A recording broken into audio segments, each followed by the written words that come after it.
Às vezes a gente entra na nossa casa e vê um novo ambiente com a nossa esposa, com nossos filhos. Alguém vai nos visitar, vê aquele ambiente e pensa assim: esse ambiente sempre foi assim.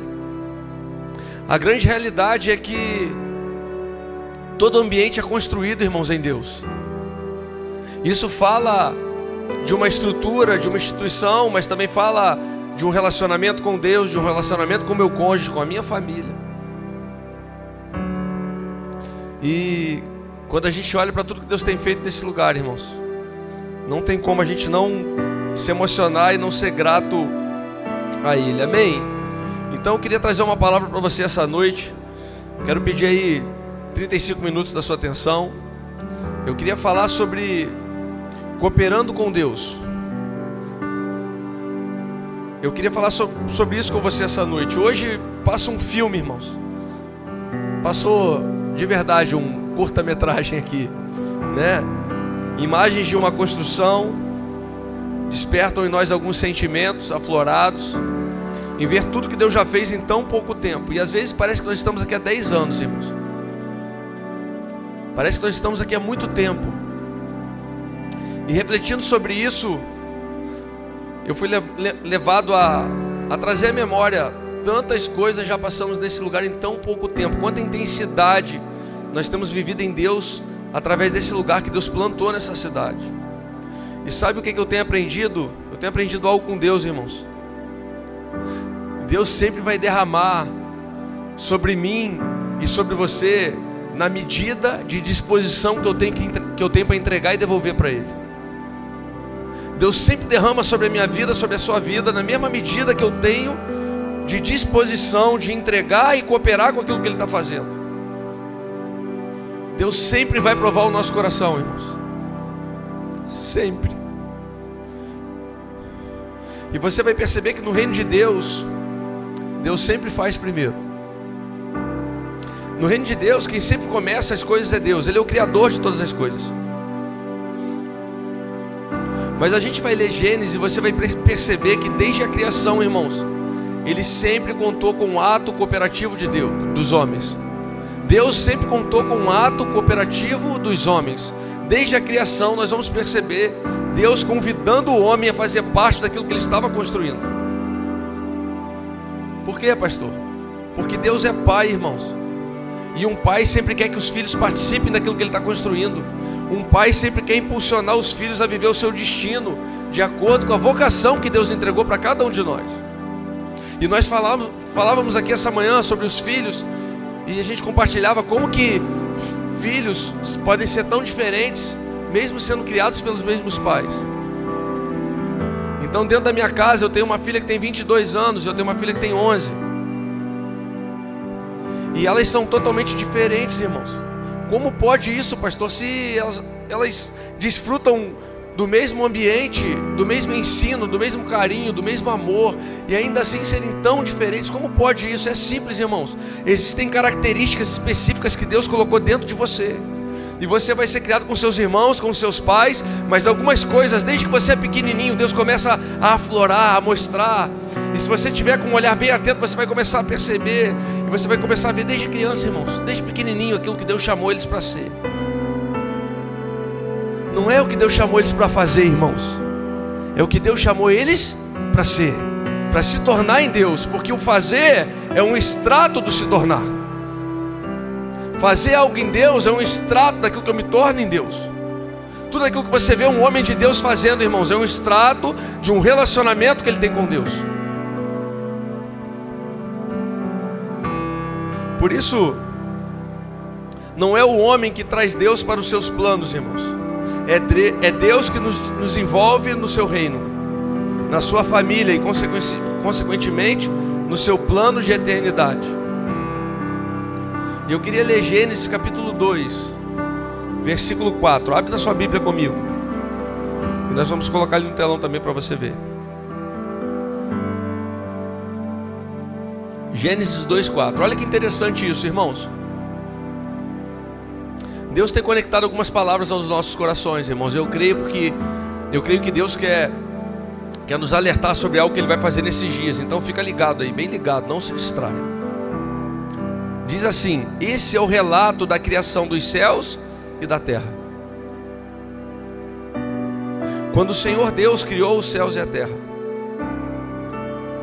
nenhuma planta silvestre, nem grão havia brotado. Irmãos, aqui está dizendo que quando Deus cria todas as coisas no céu e na terra, ainda não havia brotado na terra nenhum grão. E vai dizer assim: pois o Senhor Deus ainda não tinha mandado chuva.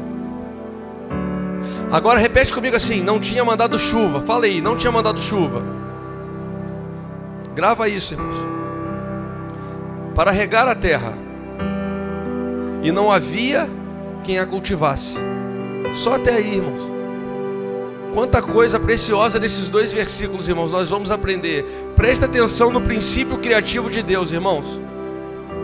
Repara que a palavra diz que Deus ainda não tinha feito brotar erva na terra, nem tampouco havia enviado a chuva. Por que Deus, criando todas as coisas, não permitiu que nada brotasse, não derramou chuva sobre a terra? Ele vai falar isso no versículo sequente. Porque não havia o homem para cultivar o jardim. Como não havia o homem para cultivar o solo, como Deus ainda não tinha plantado o homem naquele lugar, Ele já tinha criado todas as coisas necessárias ao homem. Os animais já estavam lá,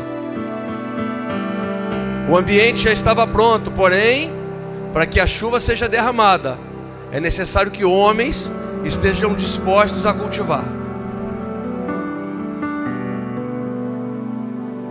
Então o que eu aprendo aqui? Que mesmo na soberania de Deus, em um ato de generosidade, Deus compartilhou com o homem a responsabilidade com aquilo que Ele estava criando e gerando na terra. Mesmo naquele ambiente perfeito que era o jardim, onde Deus colocou Adão e colocou Eva, mesmo nesse ambiente em que um Deus é poderoso para fazer todas as coisas, Ele fala: olha, eu não deixei brotar nada, eu também não enviei chuva ainda. Por quê? Porque ainda não existe o homem para cultivar esse solo. Ou seja, se você quer que Deus derrame uma chuva sobre você, esteja disposto a cultivar o solo. Se Deus não encontrar em mim, irmãos, um coração disponível, quebrantado, obediente, eu corro o risco de ficar de fora do que Deus está fazendo. Porque Ele vai fazer, irmãos. Ele já está fazendo. Deus é Deus, Ele é soberano, Ele não deixa de fazer. Mas se eu não me coloco nesse lugar, eu corro o risco de ficar de fora daquilo que Ele está fazendo. Irmãos, tudo que Deus criou no jardim, Ele criou para o homem. Para que Deus criou os rios e as águas? Para servir o homem, para saciar a sede do homem. Por que Deus criou os animais? Por que Deus criou as plantas? Para servir o homem. Agora repare o seguinte: Deus cria todas as coisas para servir o homem, mas o homem Ele criou para Ele. O homem Ele criou para Ele, por relacionamento íntimo com Ele, em um ambiente que Ele havia criado.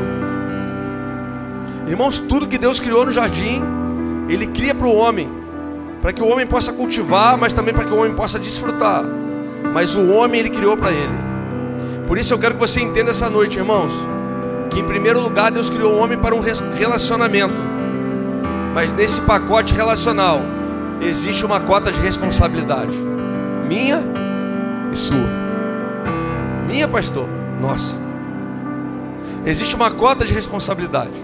Foi isso que Deus fez com Adão. Ele falou: olha, Adão, eu vou criar um ambiente perfeito.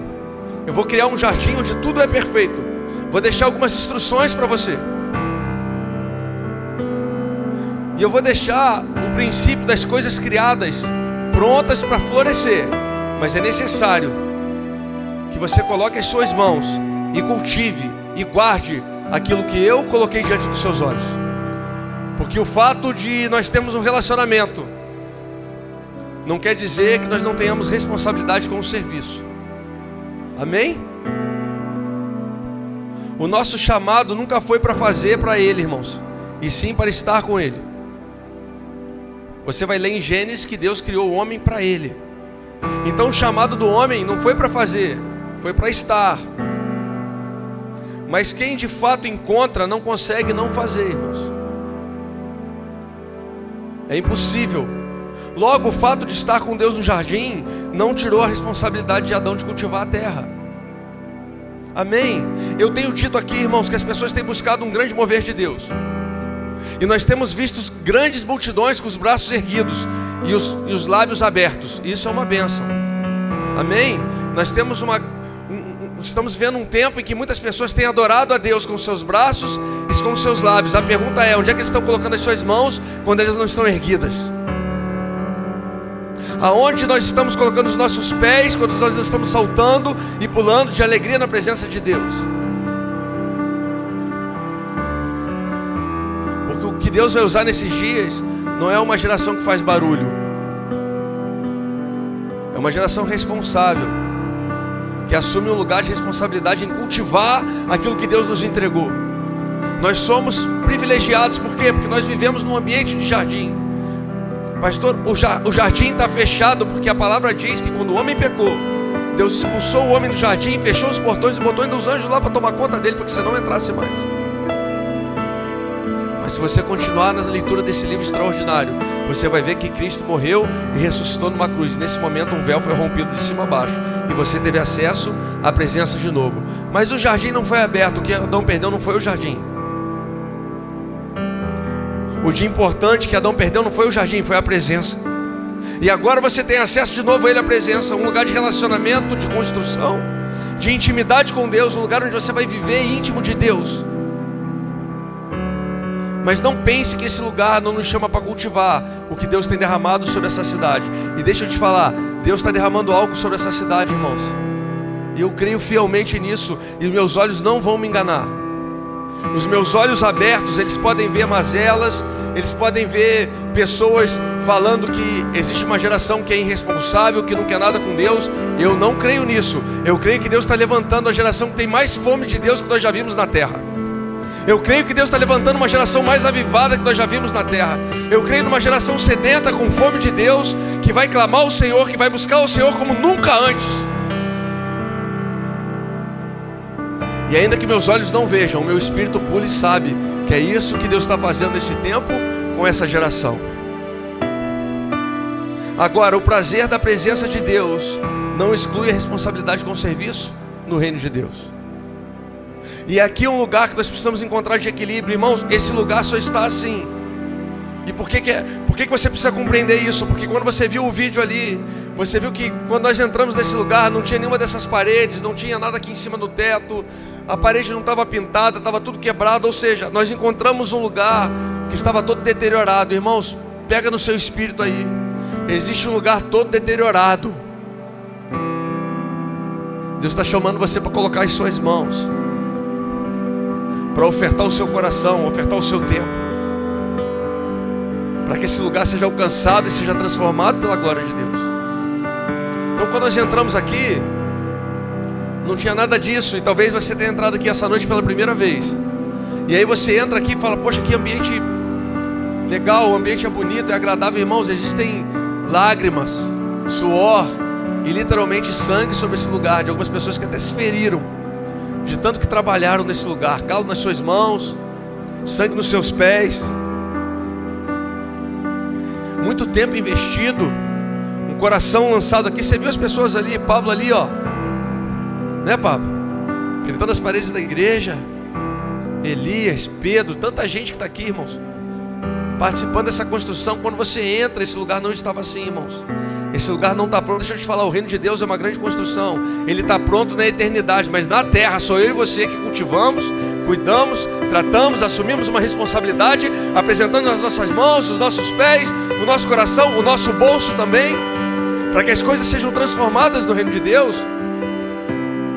Porque na eternidade já está pronto, irmãos. Lá é perfeito. É o imperfeito que tem que olhar para aquilo que é perfeito e começar a fazer com que as coisas aconteçam nesse lugar. Amém, irmãos? O poder de criar, ele é de Deus, irmãos. Adão não criou nada. Só quem pode criar é Deus. Mas Adão cultivou. Adão arou uma terra, ele cultivou, ele guardou um lugar. Por isso, o poder de criar é de Deus, mas a responsabilidade de guardar é dos homens. A responsabilidade é nossa. Quantas coisas você está vendo aí de pessoas que não têm guardado com zelo a palavra de Deus, não têm guardado com zelo o reino de Deus, não têm guardado com zelo o evangelho de Deus, porque tem deturpado a palavra que Ele nos entregou. Ei, Irmãos, isso aqui é imutável. Esses princípios, esses fundamentos são inegociáveis. Quando você começa a ver alguém fazendo o contrário do que está aqui, esse alguém não está guardando, esse alguém não está cultivando o que Deus entregou, está fazendo a sua própria vontade. Deus não chamou você para fazer a sua própria vontade. Ei, Deus chamou você para fazer a vontade dele. Ele falou: Adão, cultive o solo. Adão, coma dessa árvore, mas não coma dessa árvore. Ou seja, Adão, faz a minha vontade, guarda o que eu te entreguei, guarda o ambiente, guarda o lugar, cultiva esse lugar. É isso que Deus nos chamou para fazer. Por isso, quando você vê alguém fazendo algo que está em desacordo com aquilo que Deus nos entregou, nos revelou na sua palavra, irmãos, esse alguém não está guardando o que Deus entregou. Como assim, pastor? Pessoas vendendo a sua palavra, pessoas cobrando para entregar aquilo que Deus deu de graça. Deixa eu te falar uma coisa, irmãos. Cada um se mova do jeito que quiser, mas eu vou te falar uma coisa. Eu já falei aqui e repito aqui: você pode me cobrar, irmãos. O dia que eu cobrar para ensinar, você pode vir aqui e falar: pastor, você está desviado.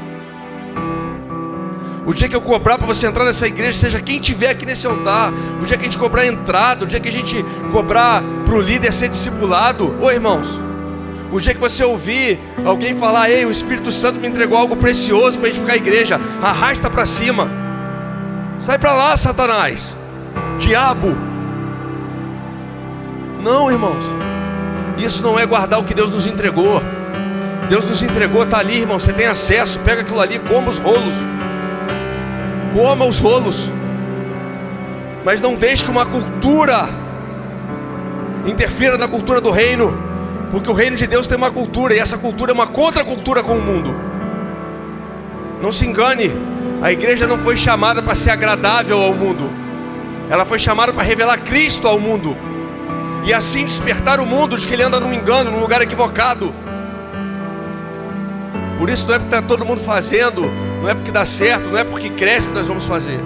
Por quê? Porque nós só vamos fazer o que estiver escrito nos seus rolos, na sua palavra, naquilo que está escrito. É isso que nós devemos guardar, é isso que nós devemos cultivar, é isso que nós devemos guardar, é isso que Deus nos entregou. Esse é o ambiente que Deus nos deu.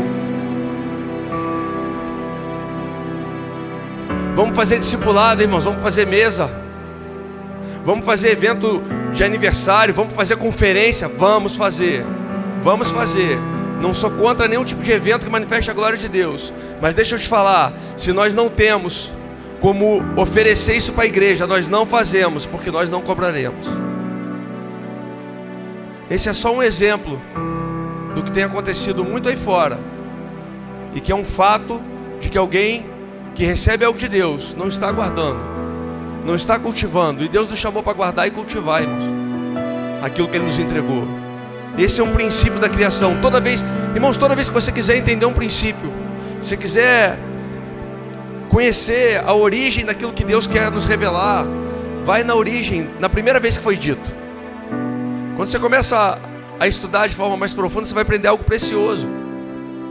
Você quer aprender sobre casamento? Vai ler Gênesis, irmãos. Você quer aprender sobre o reino de Deus? Vai ler Gênesis. Quer aprender sobre redenção? Vai ler Gênesis. Tudo está no princípio. Tudo está revelado no princípio. Porque na origem das coisas não havia corrupção, irmãos. Sabe qual que é o grande problema? É que aqui tem todo o princípio que você precisa. Essa palavra carrega todo o princípio que você precisa e que eu preciso. Sabe qual que é o problema? É que eu quero dar uma melhoradinha no que Deus está fazendo. Deus não te chamou para melhorar nada, irmãos. Deus não chamou você para acrescentar nada. Aliás, em Apocalipse está escrito: ai daquele que acrescentar uma vírgula ao que está nesse livro. Deus nos chamou para guardar aquilo que Ele já nos entregou. Na origem nós encontramos a essência e o equilíbrio do relacionamento com Deus. Constantemente o homem pede para que Deus derrame chuva sobre ele, é ou não é? A gente vê uma geração que eu vejo uma geração sedenta, irmãos, com fome. Está com tanta fome que está arriscado comer qualquer coisa lá fora. Por quê? Porque não tem pão na mesa.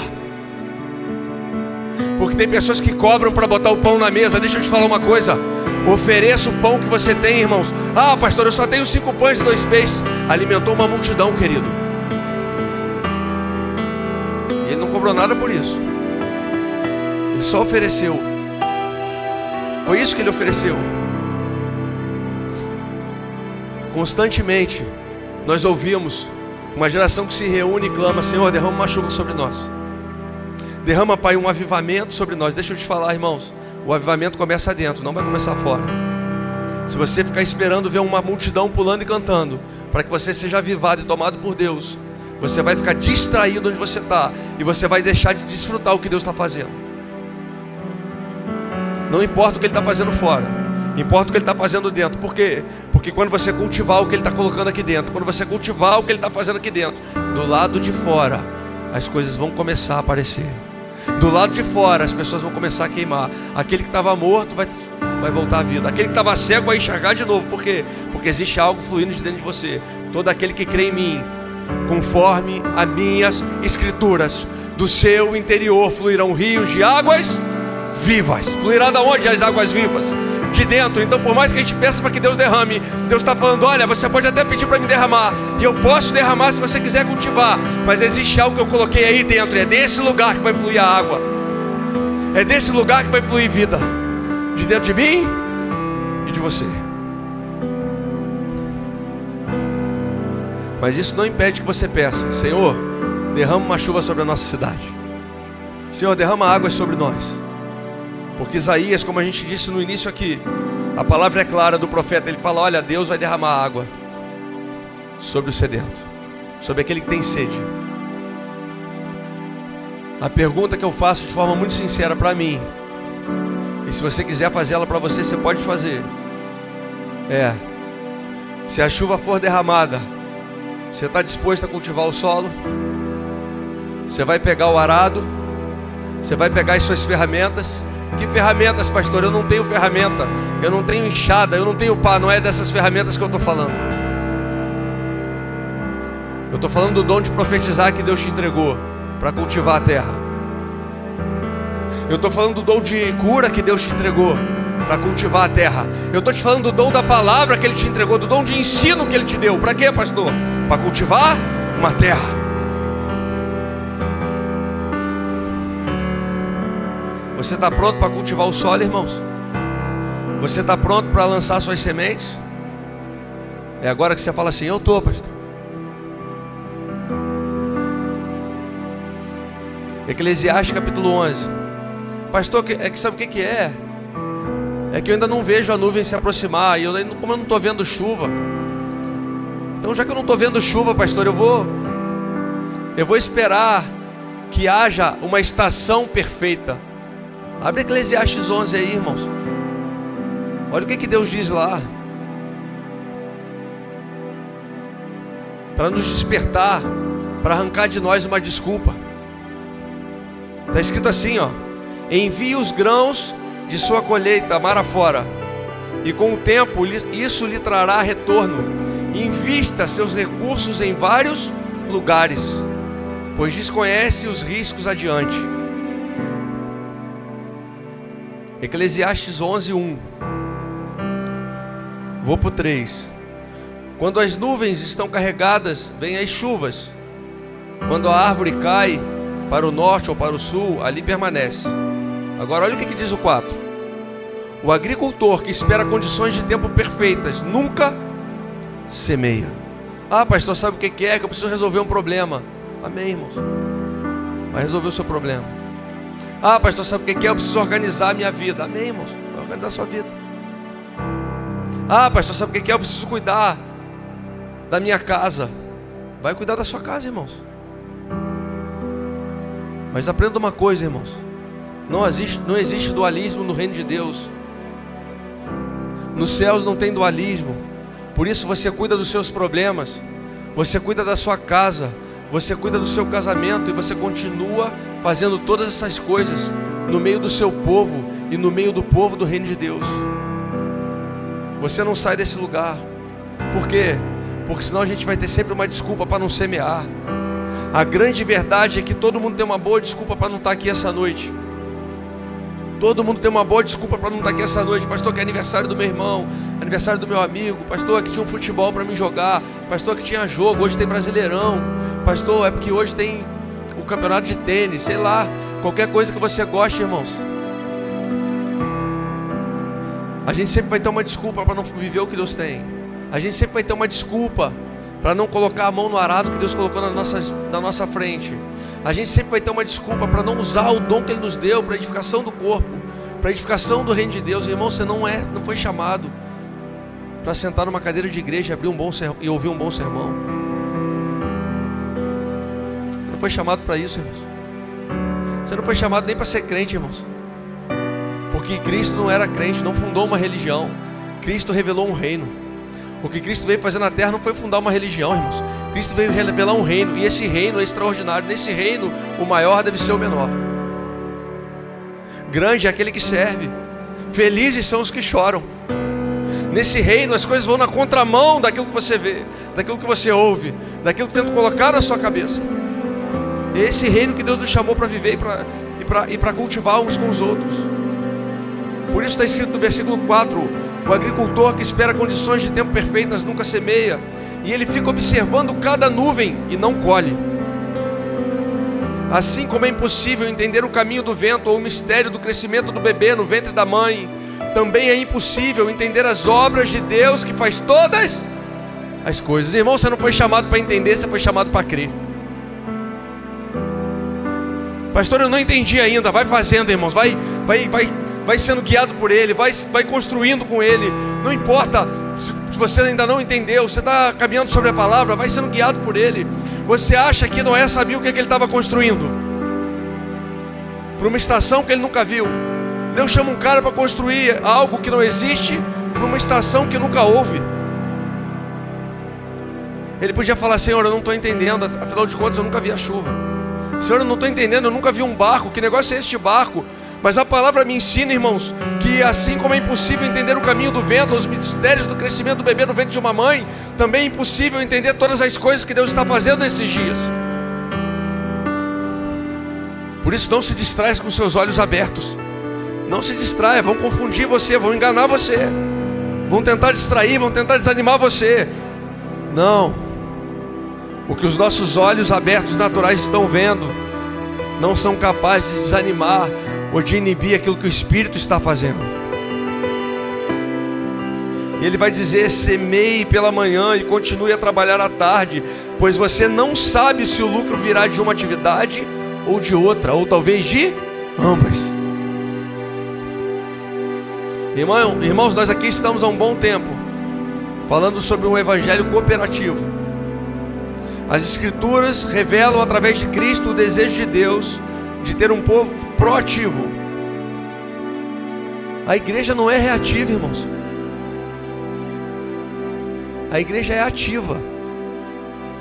O que é uma reação, pastor? É uma reação, uma resposta a algo que está acontecendo. O que é uma ação? É a antecipação daquilo que está acontecendo. Você não reage quando vê alguém fazer algo errado, você se antecipa e ensina para que ele não faça algo errado. A igreja não foi chamada para ser reativa, ela não foi chamada para reagir à cultura do mundo, ela foi chamada para imprimir a cultura do céu. E a igreja fica discutindo, irmãos, na internet, brigando, porque ela quer reagir a uma cultura do mundo. Ah, você viu no show da fulana que fizeram lá? Você queria que a fulana fizesse o quê, irmãos? A fulana está esperando que alguém vá lá e apresente Cristo para ela, um Cristo irresistível, um Cristo que ama, que tem compaixão. Agora você quer que o mundo faça o que a igreja tem que fazer? Não vai fazer, irmãos. Nós não temos que reagir ao que o mundo está fazendo, nós temos que agir conforme o céu nos ensinou. Seja feita a sua vontade, assim na terra como no céu. Toda vez que Deus vai fazer algo relevante na terra, toda vez que Ele vai fazer algo relevante com o seu povo, Ele escolhe homens para cooperar com Ele. Eu falei aqui, quando Deus mandou o dilúvio, foi Ele que fez a arca, irmãos. O que é mais fácil, irmãos? Construir um barco ou mandar um dilúvio? Construir um barco, irmãos. Prego, serrote, martelo. Agora tenta fazer chover você. Vê se sai. Não adianta você juntar com os índios lá para fazer dança da chuva, irmão. É lenda. Não vai chover. A chuva quem manda é Deus. É Ele que manda a chuva. Mas para construir o barco, ele usou os homens. Para construir um lugar de refúgio, um lugar que usado para guardar, ele chamou quem? Os homens. Ele chamou Noé. Porque na hora de derramar a chuva, Deus derrama. Mas na hora de manifestar o ambiente adequado para receber a chuva e não haver a morte, ele chama os homens para cooperar. E se eles tivessem entrado, eles estavam salvos. Noé avisou. Irmãos, Deus sempre vai dar o projeto. Deus sempre vai dar a medida. Isso é a parte de Deus. Deus sempre vai apontar o caminho. Mas não se engane, a responsabilidade de fazer com que as coisas aconteçam nesse tempo é dos homens que se submetem a Deus. Homens e mulheres que se submetem a Deus e a sua palavra. Irmãos, não podemos reclamar da falta de chuva se nós não estamos preparando uma terra. Você está preparando uma terra? Pastor, eu não vi a chuva ainda. Nós já lemos Eclesiastes aqui. Você tem que fazer como o Manoá fez, irmãos. Como é que eu cuido do menino, Senhor? Recebeu uma promessa de um filho. A mulher foi lá e falou: nós vamos ter um filho. Deus falou que nós vamos ter um filho. Então chama esse cara de novo aí, eu quero falar com ele. Como é que eu cuido desse menino? Nem grávida estava, irmãos. Você tem que pegar aquilo que você sabe que Deus entregou, aquilo que está revelado na palavra de Deus, e falar: Senhor, como é que eu faço isso? Mas eu não estou vendo acontecer ainda. Você não tem que ver, irmãos. Você começa a preparar o ambiente porque Deus vai fazer. Você começa a arar a terra. Você começa a lançar a semente e Deus vai lançar a chuva. Tem uma história do menininho que queria uma bicicleta. Pai, me dá uma bicicleta. Não posso dar uma bicicleta, meu filho. Papai está sem recurso, não posso comprar uma bicicleta. Me dá no Natal, pai. Não, meu filho, eu não tenho como te dar uma bicicleta agora. Não tenho recurso para te dar essa bicicleta. Aí o moleque foi lá na garagem, limpou um espaço, preparou um lugar, botou um negócio lá para pendurar uma bicicleta. O pai dele chegou e falou: meu filho, o que você está fazendo? Ele falou: estou preparando o lugar da minha bicicleta, pai.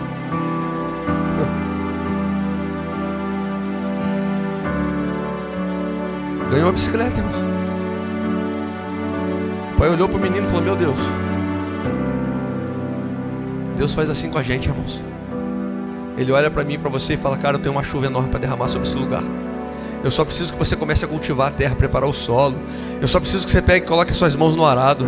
Eu só preciso que você se apresente para mim. Eu só preciso para que você se posicione no lugar correto, que a chuva que eu tenho para derramar, ela vai cair, ela já está pronta. Eu só preciso que homens e mulheres peguem nas ferramentas que eu dei, que eu entreguei, e falem: eis-me aqui, Senhor, envia-me a mim.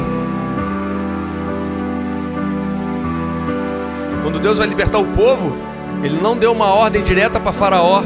Ele enviou Moisés lá. Eu creio no meu espírito, irmãos, que Deus está prestes a derramar uma chuva sobre essa cidade, sobre esse lugar. Eu creio no meu espírito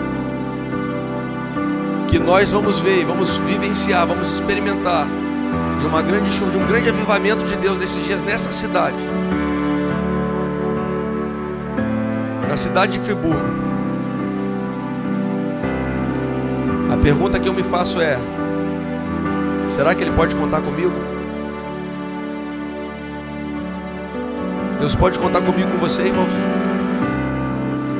Pastor, a gente ia celebrar, nós estamos celebrando o aniversário, irmãos. Nós estamos falando de construções eternas. Esse vídeo é lindo, irmãos. Essa construção é linda, mas se eu não olhar para ela profeticamente, se eu não ver uma noiva sendo adornada, não tem a ver com um prédio sendo pintado, não tem a ver com um prédio ficando mais bem decorado, não tem a ver com um prédio ficar mais atraente, tem a ver com uma noiva que está sendo adornada, uma noiva que está sendo transformada, aprimorada, desenvolvida, para que o seu noivo possa vir buscá-la. É sobre isso, irmãos. Ah, nós vamos vir sim pintar a parede, fazer o kids agora, mudar o kids todo. Vamos sim, nós vamos preparar esse ambiente, vamos sim. Nós vamos construir coisas nesse lugar, nós vamos sim, mas eu tenho que olhar para essas coisas naturais e que elas têm que me revelar coisas eternas. Eu não posso me alegrar com a construção de um prédio se eu não vejo coisas eternas. Eu não posso me alegrar com a expansão do prédio, com mais cadeiras, se eu não vejo coisas eternas. O meu olhar tem que estar nas coisas eternas. E tudo aquilo que eu estou fazendo de forma natural precisa revelar o sobrenatural. Então, quando nós preparamos a igreja, quando nós pintamos as paredes, nós estamos adornando a noiva do Cordeiro. Mas ainda que você aprenda aqui dentro, você precisa fazer isso lá fora. Amém? Você pode aplaudir o Senhor aí?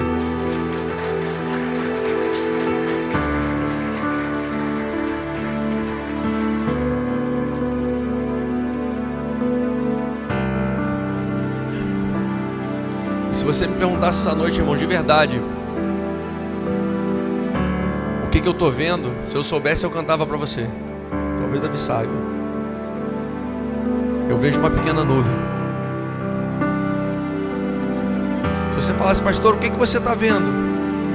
Eu falaria para você, meu irmão, cinge seus lombos e se prepara para uma corrida. Porque quando eu olho no horizonte, eu vejo uma pequena nuvem. Esse dia eu estava na praça, irmãos, fui lá de entrão. E eu compartilhei com o irmão que estava lá. Eu falei, olha, meu irmão, eu estou vendo uma pequena nuvem. E isso é sinal de que a sua chuva vai descer. É sinal que a sua chuva vai ser derramada. Isaías falou: sobre o sedento eu derramarei águas torrentes. Irmãos, prestem atenção. Deus não trabalha com desperdício. Ele vai lançar a chuva na medida da minha disposição para a terra. Por isso eu quero convocar você essa noite para se tornar um agricultor no reino de Deus. Sabe o que nós estamos tentando construir aqui, irmãos? Não é mais uma instituição religiosa. É uma família que possa viver plenamente a vontade e o propósito de Deus. E eu às vezes fico angustiado, irmãos. Eu confesso para você que às vezes dentro da minha humanidade eu fico angustiado. E às vezes tem hora que eu não gostaria nem de ver coisas que eu vejo, porque Deus mostra coisas pra gente, eu olho e falo, Senhor, mas eu não estou vendo a engrenagem funcionar para chegar nesse lugar. Ele fala, mas você não precisa ver. O de repente de Deus. Você está pronto para o de repente de Deus, irmãos? Você está pronto para viver um de repente de Deus, um derramar de águas, um de repente de Deus sobre a sua casa, sobre seus filhos? Experimenta dobrar os seus joelhos e começar a derramar as suas lágrimas. Experimenta orar pela sua cidade, experimenta orar pelos perdidos. Experimenta, irmãos, orar pelos governantes se converterem, experimenta. E você vai ver um de repente de Deus acontecer na sua vida, no seu casamento, na sua casa, no seu trabalho. Um de repente de Deus vai acontecer. Presta atenção numa coisa, irmãos.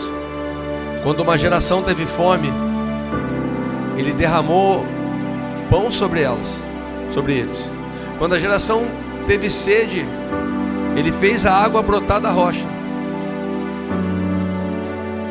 Aquela geração clamava e reclamava e murmurava, porque não tinha o que comer, nem o que beber.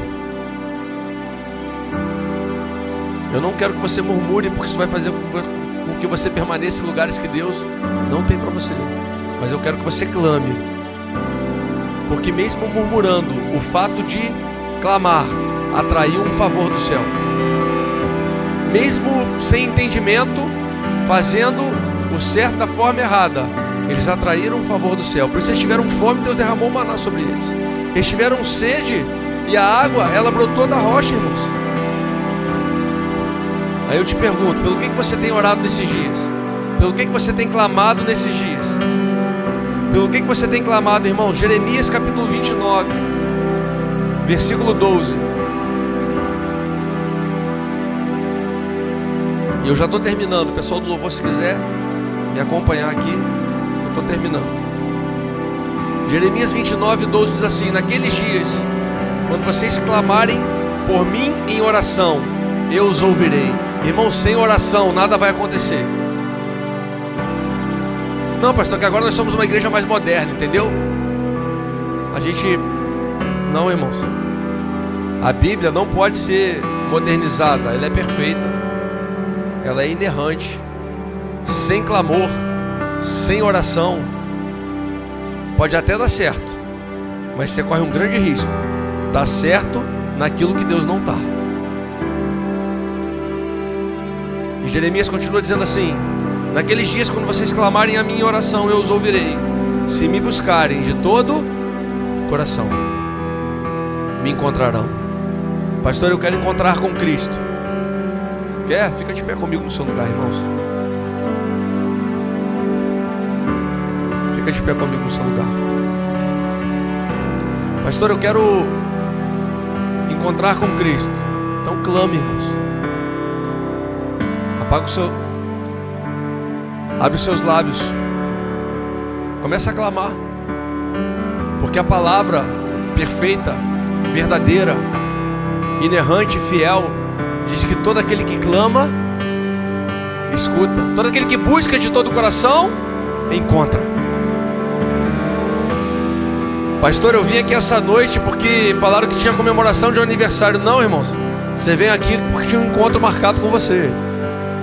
E não foi do pastor, foi de Cristo. Foi Cristo que marcou. Não, pastor, eu fui convidado por um amigo. Não. O seu amigo foi usado pelo Espírito Santo para trazer você aqui essa noite, para falar para você: ei, existe um lugar onde você me encontra.